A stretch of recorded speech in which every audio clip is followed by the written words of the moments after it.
Sabe, toda cidade tem aquela história que a gente aprende na escola, né? A que está nos monumentos, nos nomes das ruas. Mas e as histórias que não estão lá? Hoje, a gente vai mergulhar fundo, escavar um pouco a superfície de uma região do sul do Brasil para encontrar as vozes que ajudaram a construir tudo, mas que por algum motivo acabaram ficando de fora da foto oficial. Olha só o nosso roteiro. A gente começa com a história que todo mundo conhece, a oficial. E depois vamos camada por camada, descobrindo uma verdade bem mais complexa e, no fundo, muito mais humana. Então, vamos lá. Para entender o que foi escondido, a gente primeiro precisa dar uma olhada no que é sempre contado, na história da vitrine. Essa é a narrativa que domina, sabe? Especialmente em cidades como Novo Hamburgo. É uma história de progresso, de sucesso, muito conectada com as famílias fundadoras, com a elite. O problema não é que ela seja mentira, mas essa versão, apesar de importante, é só uma parte da foto. Ela acaba deixando muita gente de fora e, como a gente vai ver, o retrato completo é bem diferente. E é exatamente aqui que a nossa análise começa a ficar interessante. Existe um verdadeiro abismo entre essa história oficial, gloriosa, e a vida real, a experiência de muita, mas muita gente que morava lá. Para dar nome a essa galera, os pesquisadores por trás desse projeto usam um termo muito forte: heróis vencidos. E olha, a ideia aqui não é apagar a história que já existe de jeito nenhum. É mais como pegar o livro da história da cidade e colar de volta os capítulos que foram arrancados.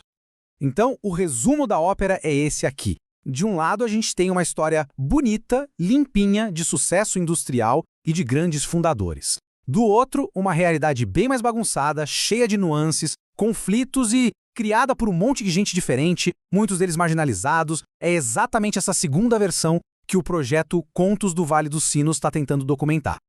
Tá, mas e aí? Como é que se faz para resgatar uma memória que foi ignorada por tanto tempo?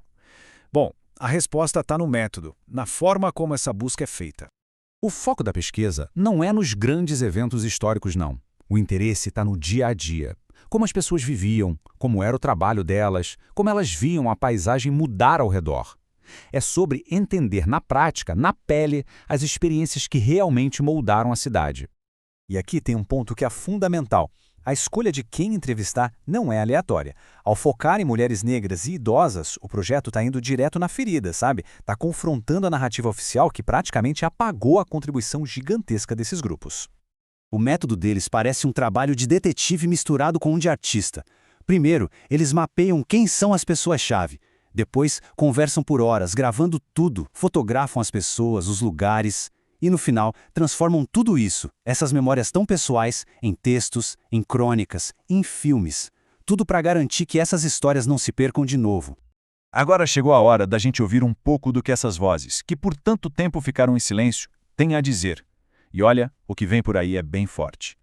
Pensa só nessa frase. Isso é o que os pesquisadores chamam de memória ambiental. Imagina, no tempo de uma vida, ver um lugar que era só mato virar uma área cheia de fábricas. É a história da industrialização contada por quem viu tudo acontecer da janela de casa. Mas aí vem o outro lado da moeda, porque junto com esse progresso todo, existia uma realidade social muito dura, de racismo, de segregação. Essa frase, curta, direta, carrega um peso enorme. Ela mostra uma dor que existia bem ali, lado a lado com a tal história gloriosa da cidade. E os relatos trazem isso em detalhes bem concretos. Em lugares públicos, tipo cinemas e cafés, a entrada era simplesmente barrada. Nas lojas, o atendimento era de má vontade. Dentro de casa, no trabalho doméstico, a separação era total. Depois de servir o jantar para os patrões, a refeição era na cozinha com o que tivesse sobrado. E tem um impacto dessa pesquisa que é talvez o mais bonito de todos, o efeito que ela tem nas próprias pessoas entrevistadas. Imagina passar a vida inteira sentindo que a sua história não importa, que ninguém quer ouvir. E aí, de repente, alguém senta na sua frente, liga um gravador e quer saber de tudo. É uma validação, um reconhecimento de que a vida delas, sim, tem um valor imenso. Tá, então, no fim das contas, qual é o objetivo disso tudo? A ideia não é só trocar uma história por outra, é criar uma coisa muito mais rica, muito mais de verdade. Essa fala de um dos pesquisadores resume perfeitamente a filosofia do projeto.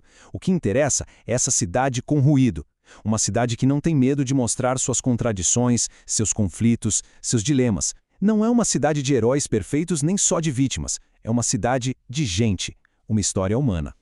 A grande lição, no final, é que a história não deveria ser um monumento de pedra parado no tempo que ninguém pode tocar. Ela deveria ser mais como uma conversa, uma roda de conversa que está sempre acontecendo, onde novas vozes podem chegar e contar um pedaço. Uma memória viva, que pertence a todo mundo. E isso tudo nos deixa com uma provocação para pensar. Dando uma olhada no lugar onde a gente vive. Se a gente olhar para além dos nomes nas placas e dos heróis das estátuas, quais são as histórias que realmente construíram a nossa cidade?